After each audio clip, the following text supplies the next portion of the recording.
My name is Sam Jenks, and welcome to another episode of The Way We Source, a podcast hosted by Kodiak Hub, where we share our talks with procurement practitioners, leaders, experts, consultants, content gurus, and people that we find downright inspiring, diving into the role that sourcing and procurement plays in the way that we live.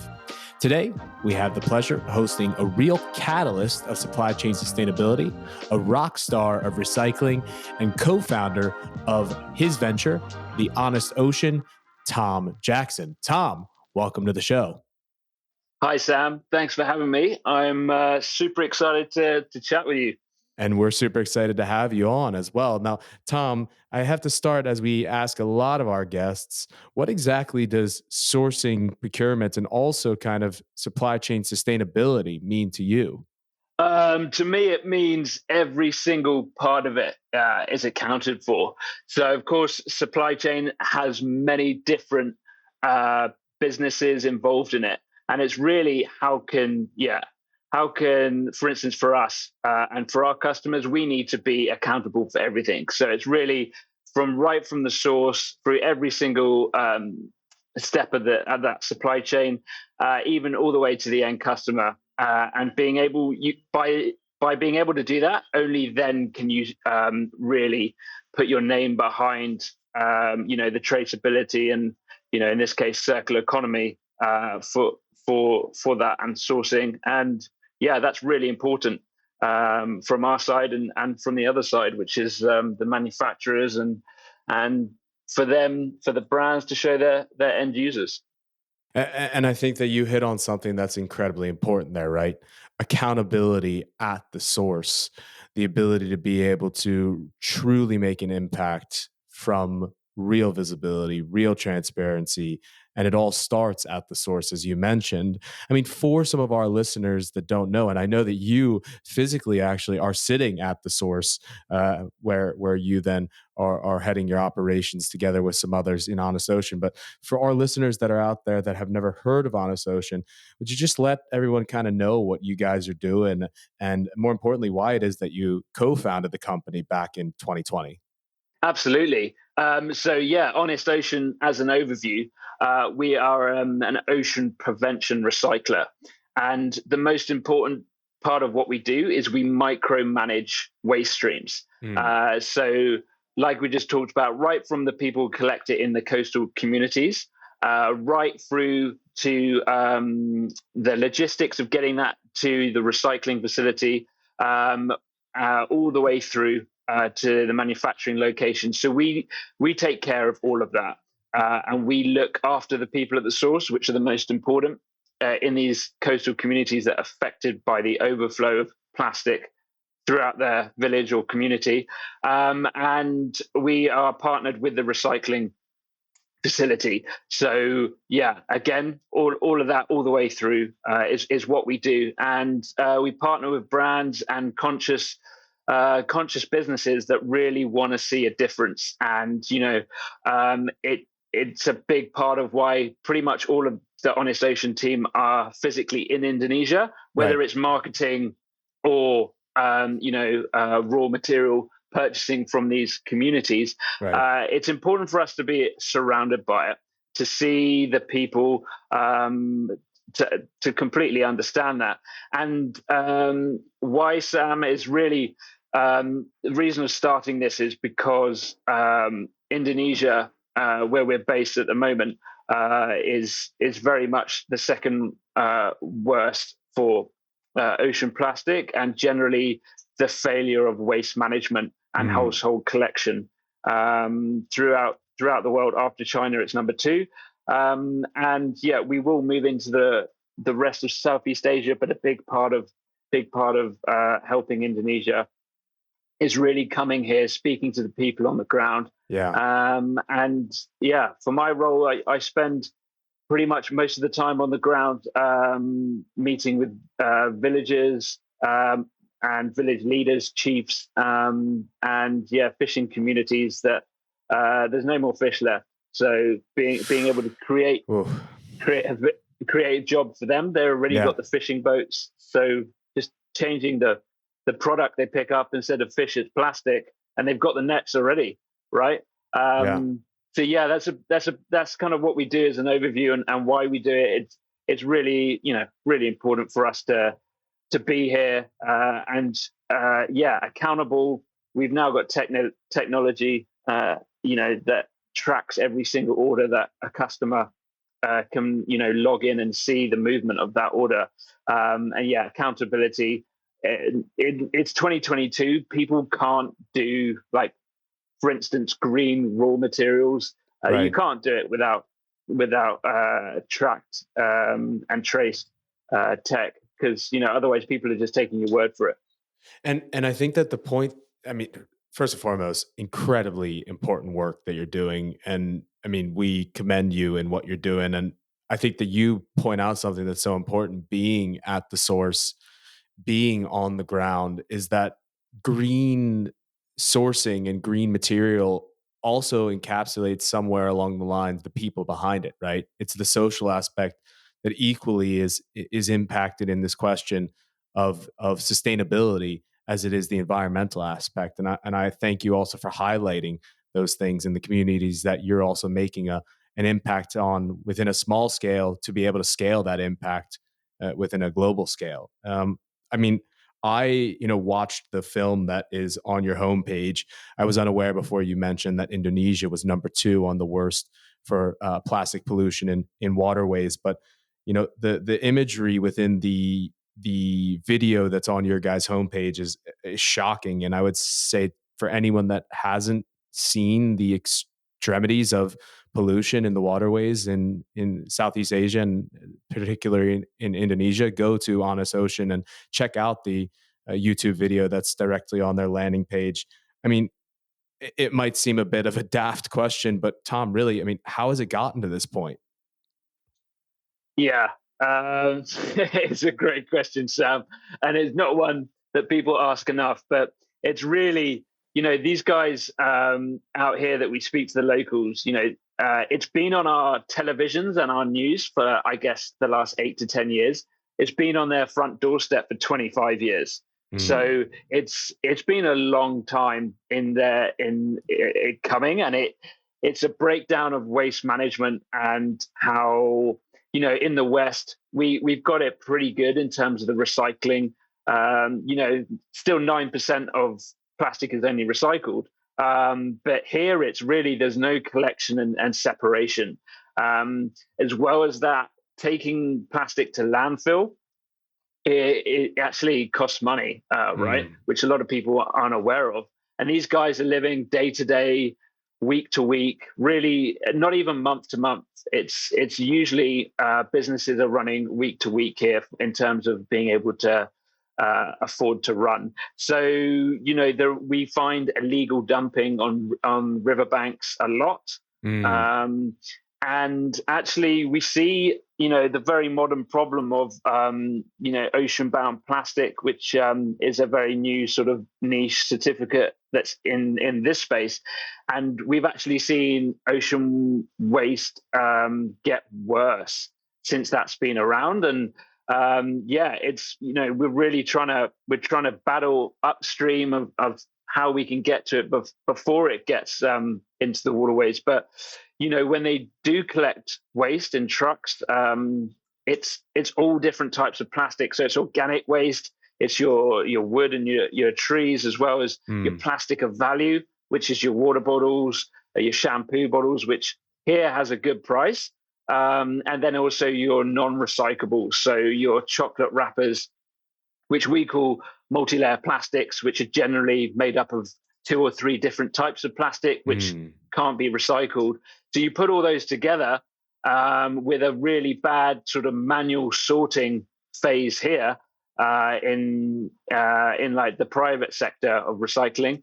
And yeah, essentially that is a combination of a disaster mix of plastic that's not being recycled enough, um, virgin plastic recycling, virgin manufacturing versus the recycling infrastructure, which is almost, I believe, is 8 times more virgin manufacturing to the recycling infrastructure. So across Indonesia, you've got nearly 1,800 virgin plastic manufacturers, from food and beverage right through to other products, buckets, other fast-moving consumer goods, compared to the 325, I believe, Okay. recycling facilities in Indonesia. So right there and then, it tells you that it's never going to be able to cope with the overflow of Mm. virgin manufacturing. There's some discrepancies now for those that are naive to it as I am, but I'm able to Google here.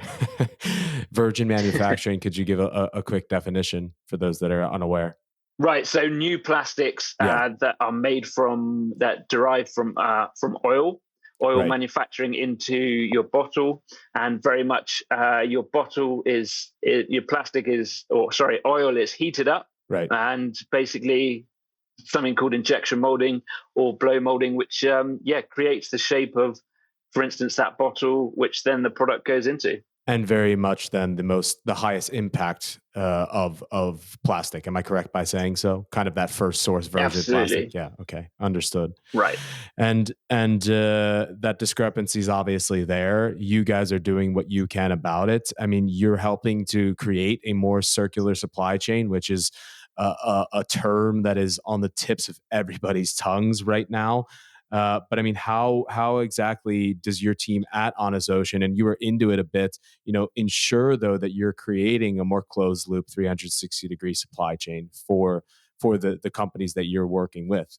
Yeah, that's a great question. The recycling market, Sam, is still pretty new. So, Mm, and we see the prices of virgin versus recycled is a big difference. So people don't want to pay for that. So really how we do it is, business is about people, and it's about creating the waste banks and working with the local people. So in mm, order to do the circular economy, we have to prevent it on land, before it gets in the ocean. Only then can we then start cleaning the ocean. Otherwise, yep. if you let the dishes pile up, in the sink, it's harder to wash them, as time goes on. So it's about getting that stopped, and the plastic before it gets there. Otherwise, it's way harder down the line to be able to collect that, and microplastics and all that kind of thing. So, yeah, we really, we're not in competition with locals or anyone on the ground. We help and can eventually finance machines, but very much at the moment it's creating those waste banks and having a large amount of them. Our goal for sort of this time next year, so October 2023, is to have 300 waste banks across Indonesia. And that is, anyone in the community can start their own, and we Okay. will come and we will pay them for that material. Once they've sorted it, we will weigh that with them when we come and collect it. And then, all of that material has a price. So it's not about collecting high value plastics. You can Right. see a lot of people saying we're doing circular economy, which is really important, but that's PET, or our water bottles, or that's HDP, or that's materials which actually have a value.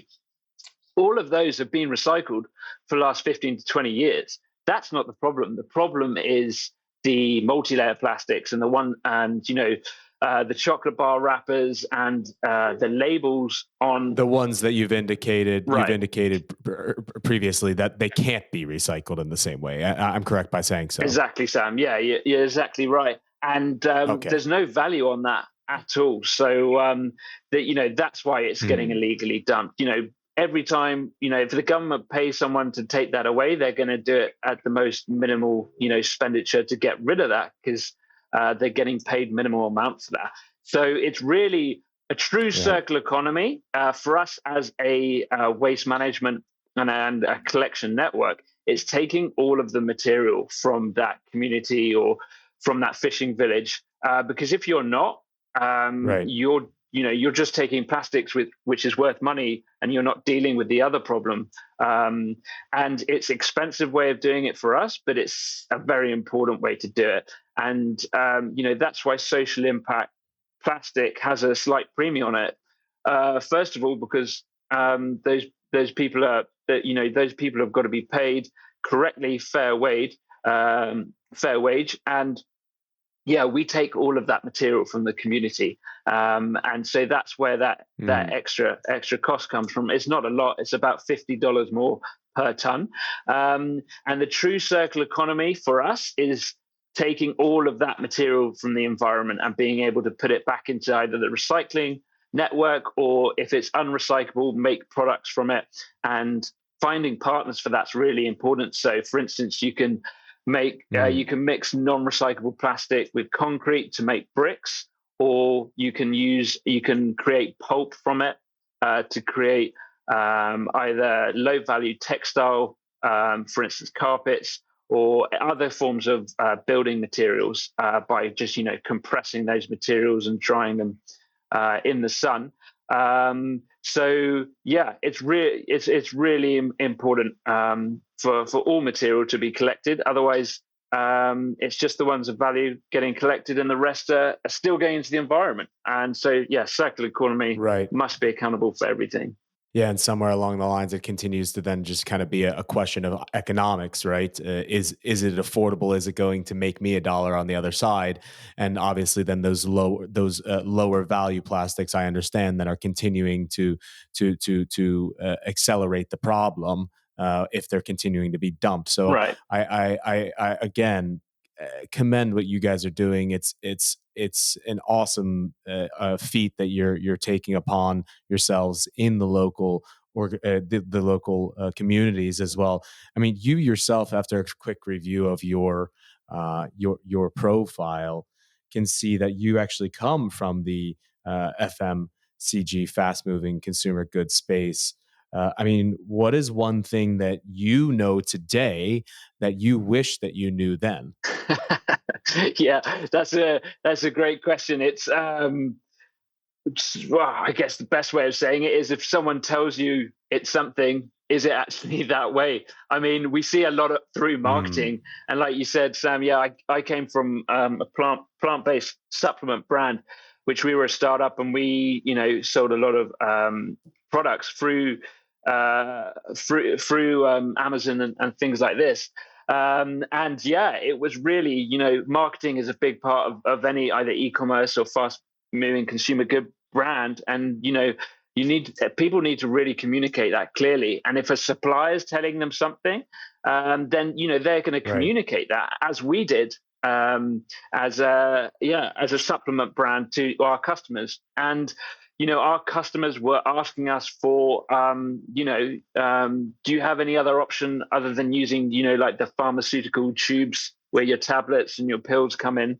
Um, and we started hearing this echo through reviews of orders and things like that, and we looked into trying to do metal aluminium tubes as well, and we were primarily subscription Mm, based. So we also looked at a return policy for packaging and tubes, which we got really excited about, and actually was rejected from our manufacturer, which was a difficult pill to swallow, literally in terms of no pun intended. yeah, Yeah. literally in terms of being able to find a system for that. And we actually spoke to our Right. manufacturer of the tablets, and we actually, as a brand, we need to talk to the guys who are supplying you the packaging. And they weren't actually too keen on that. They thought we were trying to go around them. But another reason for being accountable, we spoke to them, these guys in Germany who are making these tubes, and we said, guys, what's the eco option here? And they said, well, there isn't one. It needs to be Mm, safe for products to go in and all this kind of thing. And that really played on my mind personally, as well as for yeah. us as a brand. And yeah, from there, I said, right, guys, if I go and look at a social, eco version of the material, of this plastic tubes that you're making, would you entertain, me being a supplier for you guys? And they said, yeah, very much. We would love to have that option. And now they are a customer of ours, and which is very exciting and a very natural progression in the way of doing business. But the moral of the story is we had to go that far as a brand to speak to our Right. suppliers to find out what was what was going on, and was it actually, was there actually an option for that. So yeah, Sam, to answer your question, it was really to find out, are people, what's the problem all the way through the supply chain, and were people just selling us on, oh, it's come from a good source, until we actually looked into it and we found, Yeah. yeah, okay, maybe it's not so good. Yeah, exactly. And what a chance that you said that it was a German manufacturer who's now a customer of yours, correct? You Right. Yeah. mentioned, and I mean, what a chance that they've now taken, and a true kind of display of supplier enabled innovation at its best, allowing you guys as a vendor who is interested then in partnering up and collaborating, but also getting to the source to ensure that they themselves would truly be able to deliver sustainable value to their end customers for years over. And letting you guys run with that. And I mean, that is the beauty of the supplier to buyer relationship that is so crucial within the macro scale of creating real impact that we love to talk about. And I think that it's important to highlight, what can corporate entities do? People that we speak to on a day-to-day basis, they are in a massive position of power, right? They're controlling spend volumes that are, hundreds of millions of Right. euros, sometimes billions of euros within their team. What could you give kind of as maybe a call to action of anyone in our listener base to take action, someone that's in that position of power? What can a corporate entity do to ensure that they are in fact delivering on the promises of a more circular economy, of a more sustainable future? Yeah, and Sam, that's actually a really, really important question you asked there. And yeah, it's being able to analyze and speak to that partner or that supplier and ask for proof. And because, like Mm, you sort of tapped on there a little bit, it was, they're a massive brand. They've got the budgets and they're in the position of power, and their suppliers will change, or if whether one or a number of customers will ask for that. And it's about demanding better from your supply chain. And at the end of the day, if it's a big brand or a small brand, whether you're trying to get started or you've yeah, been in the industry for years, you've got a reputation to uphold. And a very exciting time for us to be talking about this and to be in this space of demanding better, and massive responsibilities for companies to hit sustainable and carbon targets, is demanding better, mm, and their reputations on the line if they don't look into that. And they don't, it's great having a big corporate and having a number of sustainability managers. Um, but yeah, how far up the chain do you need to go? And, for instance, the big word of greenwashing, which we see everywhere now, is the answer of people not looking into their supply network enough. yeah, And they're unfortunately getting caught out. And it's not the brand or the company's fault at the end of the supply chain. It's the people before them, which are either trying to make a quick buck on selling higher value material. It's right. yeah, a brand, it doesn't have much control in terms of that. So it's really being able to yeah, be accountable for all of it. It's not an easy. So, sorry, go ahead. It's not an easy. No, I was just going to say it's not easy for a brand to be able to control all of that, but it's really important and it needs to happen. And I think that you hit on a point that's so important there. Greenwashing has become so widely accepted, but it's obvious that I'm hearing from you that doing your due diligence, getting to the source, and lifting the hood, and really understanding the ins and outs of your supplier base, and taking value into perspective as a more holistic understanding, not just cost, right? That you can deliver to your end customer, but really what is the true value, what is the quality, the sustainability behind a product or service that we're delivering. is equally as important. But I'm just curious. I mean, because you of course have come from a background that I'm sure that there's nothing that that probably makes you angrier than seeing greenwashing, right? You're on the ground, you're doing what's necessary to ensure that companies can't greenwash, right? You're providing a more sustainable source, which might come at again a higher economic cost to the company, but what is the return, right, of the holistic value? It's much greater. But why in the heck has greenwashing become so widely accepted, in your opinion? Yeah, Sam. It's kind of at the point where it's out of control at the moment. And I mean, for us, we could never let our customers be in that situation. Hence, why we're based in the area that we collect from, because we have to micromanage Yeah, that. And it's got out of control yeah, because all of these budgets and all of these 25%, of raw materials and all these sector goals that have been created not only in industries but internally for companies. There's real pressure on companies and brands to hit that, and suppliers to be able to fulfill yeah, that.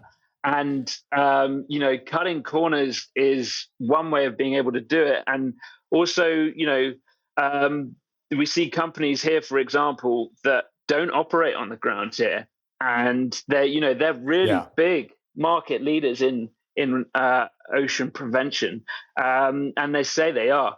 And their customers are in the firing line for that.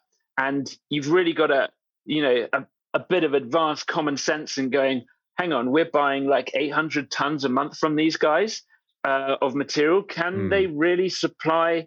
Can they really change their network in a few years of the greenwashing space has been around? Can they really fulfill that comes from sustainable and eco sources? Might be worth looking a little bit past that. right, but and I mean, it's obvious. Then I mean, there needs to be more, as we've talked about, accountability taken, and there needs to be better supplier development, better a better understanding of and due diligence of the supplier base as well, and understanding that the sustainable source is actually a sustainable source. I mean, in your opinion, what needs to change? I mean, how can we create the that sustainable sources of supply becomes the new status quo? I mean, I know that it's a big question. It's not something that we're sitting on the way we source to be able to solve today. But I mean, what being close to it, what do you believe needs to change? And I mean, yeah, it's not an easy question, Sam, at all. And there's a number of elements and layers that need to be pulled back.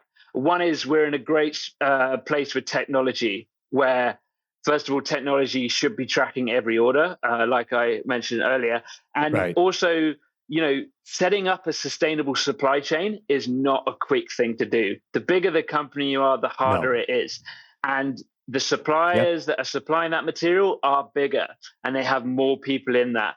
And all of that needs to, requires more people from either the brand or the supplier to manage those people. So first of all, it needs to be tech accountable, and it needs to be proven. Second of all, it's not a quick thing.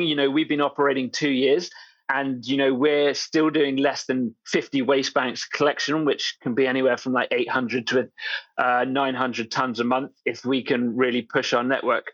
So it's taken us a long time, and being able to create that network and speaking to those communities and those villages, for us anyway, and how we do our business model, it takes a while, and Yeah. putting trust on the ground in whatever country it is, if for people to fulfill that, people are going to be under pressure to sort of, oh, we need the material, okay, this source will do, or we've got these orders, okay, well, let's get these guys to fulfill it, and we'll work on it long term.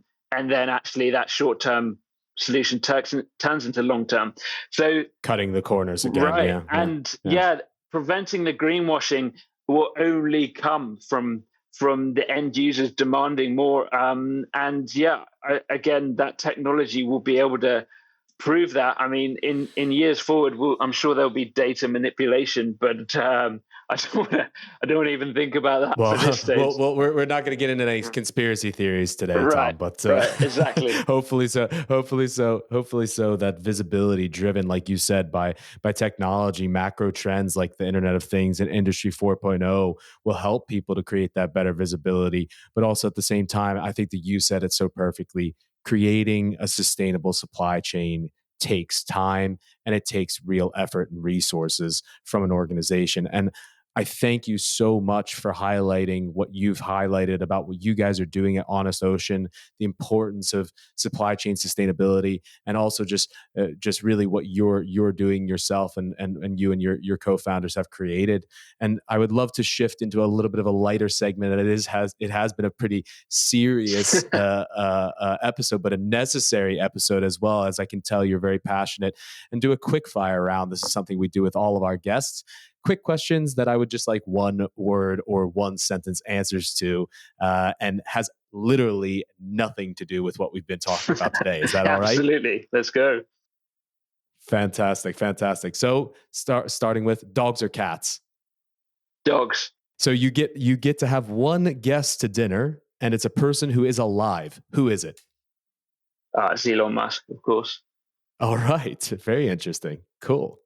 One Indonesian dish that you've learned to love. Nasi goreng, vegetarian style. All right. And there you have it. Tom Jackson of Honest Ocean. Thank you so much for taking your time today to be on an episode and a very important episode of The Way We Source. We thank you not only for what you're doing, but also for being our guest today. Thank you, Sam. Really appreciate having me on, and it was really fun talking through all those points. And yeah, really important podcast you guys are doing here. So I really look forward to seeing what the future has for you guys. We do as well. Thanks, Tom, for being on the show today. Great. Thanks, Sam. We'll stay in touch. All right. Cheers. Cheers.